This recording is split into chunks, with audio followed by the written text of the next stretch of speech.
कि खुद मोहम्मद यूनुस जो इस वक्त डिफेक्टो प्राइम मिनिस्टर हैं, टाइटल तो उनका chief adviser to government of Bangladesh, उन्होंने खुद इस पिक्चर को ट्वीट किया। इसकी अहमियत इसलिए है क्योंकि जब से ऑपरेशन सिंदूर हुआ है, आपको पता है यहाँ तो ये पॉलिटिशियंस तो छोड़ें, गवर्नमेंट छोड़ें, वो तो अपने स्पोर्ट्समैन और उनको हाथ मिलाने की इजाजत नहीं थी। और चीजें भी हो सकती, लेट्स होप सो, क्योंकि डिप्लोमेसी में जेस्चर्स बड़ी ही इंपॉर्टेंट होती हैं। ये अजीब इत्तेफाक है कि सरदार अयाज सादिक जो हैं वो बहुत खुश अखलाक शख्स हैं और वो उनका रोल जो है हमेशा बहुत तामीरी रहा है और इधर पार्लियामेंट में भी वो लोगों के दरमियान मुख्तलिफ़ किस्म के तनाज़ात निपटाते रहते हैं और जमातों के दरमियान निपटाते रहते हैं। तो मेरा ख्याल है कि वो एक सहूलतकार हैं वैसे भी। तो जयशंकर ख़ुद चल के उनकी तरफ आया।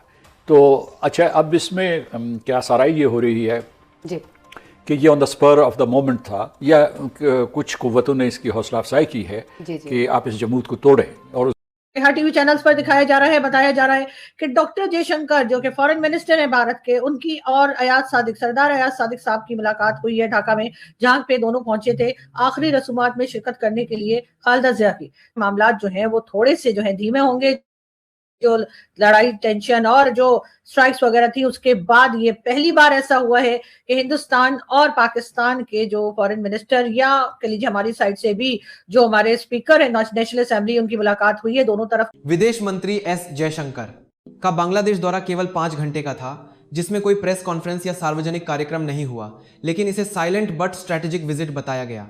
यह दौरा औपचारिक रूप से पूर्व प्रधानमंत्री खालिदा जिया के अंतिम संस्कार के लिए था, लेकिन इसके पीछे दीर्घकालिक कूटनीतिक उद्देश्य छिपे थे। सबसे बड़ा सवाल यह रहा कि जयशंकर ने अंतरिम सरकार के प्रमुख मोहम्मद यूनुस से कोई मुलाकात नहीं की, न फोटो न बयान, जिससे राजनीतिक अटकलें तेज हो गईं। पहली अहम मुलाकात हुई तारिक रहमान बीएनपी के कार्यवाहक अध्यक्ष और खालिदा जिया के बेटे से, जिन्हें 2026 चुनावों का बड़ा दावेदार माना जा रहा है। इस मुलाकात में प्रधानमंत्री नरेंद्र मोदी का निजी पत्र तारिक रहमान को सौंपा गया, जिसे भारत की ओर से भविष्य की सत्ता से सीधे संवाद का संकेत माना गया। विदेश मंत्री एस जयशंकर के द्वारा पाकिस्तान की नेशनल असेंबली के स्पीकर अयाज सादिक से हाथ मिलाया था। पाकिस्तान ने इस सामान्य शिष्टाचार भेंट को एक कूटनीतिक सफलता के रूप में पेश करने की कोशिश की, जिस पर भारत ने स्पष्टीकरण दिया कि यह केवल एक सामान्य राजनयिक प्रोटोकॉल था, न कि कोई द्विपक्षीय वार्ता। बांग्लादेश के कैपिटल ढाका में हुई। और वैसे तो हाथ मिलाना नॉर्मली जहां पे भी अगर कोई लोग बैठे होते हैं, इंसान जाता है तो हाथ मिलाते हैं, बात भी होती है, हेलो हाय हो जाती है। लेकिन अगर वो शख्सियात का ताल्लुक हिंदुस्तान और पाकिस्तान से हो तो शायद वो एक बहुत बड़ी खबर बन जाती है। बेगम खालिदा जिया साहिबा के फ्यूनरल के मौका पर पाकिस्तान के जो स्पीकर है नेशनल असेंबली के अयाज सादिक साहब और इंडिया के मशहूर, क्या मतलब सब जानते हैं, डॉक्टर जयशंकर कहते हैं किसी तारुफ के मोहताज नहीं, बड़े अहम पोजीशन पे है और बहुत अरसे से हिंदुस्तान को पूरी दुनिया में बहुत अच्छे तरीके से रिप्रेजेंट करते हैं। सादिक ने कहा कि तमाम वफूद उसी जगह आ रहे थे और जब इंडिया के वजीर खारजा जयशंकर वहां पहुंचे तो वो मालदीव और भूटान के वफूद के अरकान के पास गए, जबकि मैं आखिर में बैठा हुआ हाई कमिश्नर से बात कर रहा था। अयाज सादिक ने कहा कि हमें अंदाजा हो गया था कि वो आगे हैं, यानी कि जयशंकर आगे हैं। काफी अजीब सूरत हाल थी, एक ही कमरे के अंदर है। मुझे हुकूमत की जानिब से कोई हिदायत नहीं थी, ना हम ऐसी कोई उम्मीद कर रहे थे। ऐसे में वो मेरे साथ आकर खड़े हो गए और उन्होंने हेलो किया। मैं फिर खड़ा हो गया, उन्होंने अपना तारुफ करवाया। मैंने कहा कि हाउ आर यू।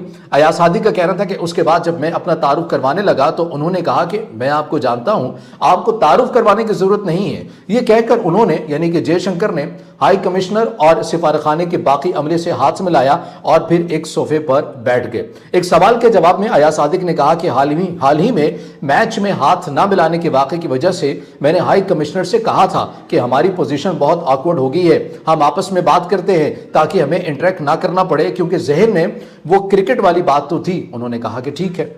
दूसरी बात यह है कि जो इंडियन लीडरशिप है उनका कोई वो नहीं है, इसको हम समझते हैं कि ये इस तरह की चीज़ें हो जाती हैं। मैं देख रहा था कि 2019 में जब इंडिया पाकिस्तान का कॉन्फ्लिक्ट हुआ, पाकिस्तान ने 2 जहाज़ गिरा दिए इंडिया के, याद होगा, 2 जेट्स वर शॉट डाउन।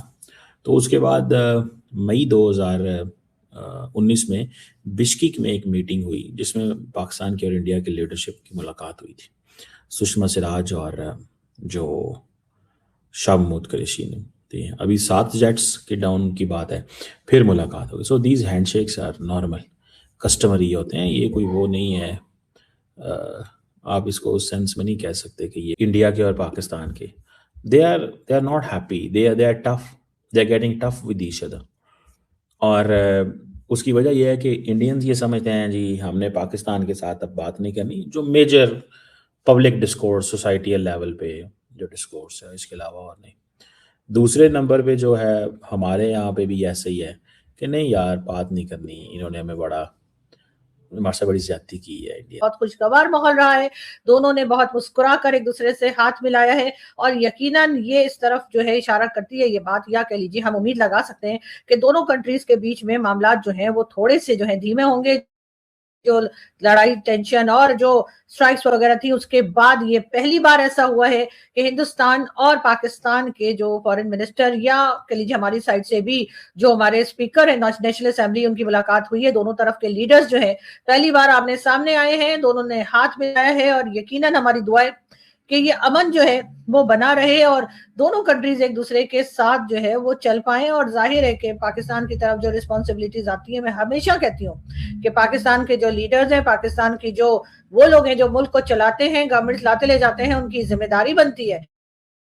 क्या मुकाम है उनको कौन नहीं जानता। पाकिस्तान में भी डॉक्टर जयशंकर काफी ना सिर्फ ये कि फेमस है बल्कि एज अ फॉरेन मिनिस्टर उनकी जो अचीवमेंट्स है उसको उनकी बहुत तारीफें भी की जाती हैं। और कई लोगों का ये भी कहना है कि बहुत सी ऐसी चीजें हैं, बहुत सी ऐसी बातें हैं जो पाकिस्तान को भारत से सीखनी चाहिए, जिसमें कि खास तौर पे इंडिपेंडेंट फॉरेन पॉलिसी।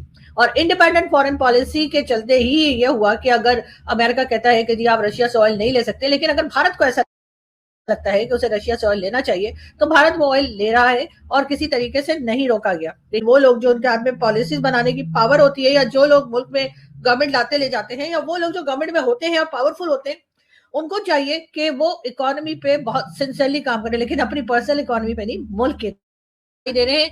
और मैं तो यही चाहूंगी कि भाई नजर ना लगे हो, जैसे कहते हैं ना, मैंने तो आज घर पे नहीं हुआ ना, मैंने वो लाल मिर्च लेके ना नजर उतार देनी थी डॉक्टर जयशंकर की और साथ ही साथ याद सादिक साहब की, ताकि याद सादिक साहब को और डॉक्टर जयशंकर को नजर ना लगे। और यकीनन ये एक बहुत इंपॉर्टेंट बहुत बड़ा स्टेप है जो दोनों। पाकिस्तान ने इस सामान्य मानवीय और राजनयिक शिष्टाचार को अपनी पीठ थपथपाने और शांति समर्थक छवि बनाने के लिए इस्तेमाल करने की कोशिश की, जबकि भारत ने इसे केवल एक प्रोटोकॉल आधारित क्षण बताया। अगर आपको यह वीडियो जानकारीपूर्ण लगा हो तो इसे लाइक करें और अपने दोस्तों के साथ शेयर करना ना भूलें। ऐसी और जानकारी के लिए हमारे चैनल को सब्सक्राइब करें। देखने के लिए धन्यवाद। जय हिंद।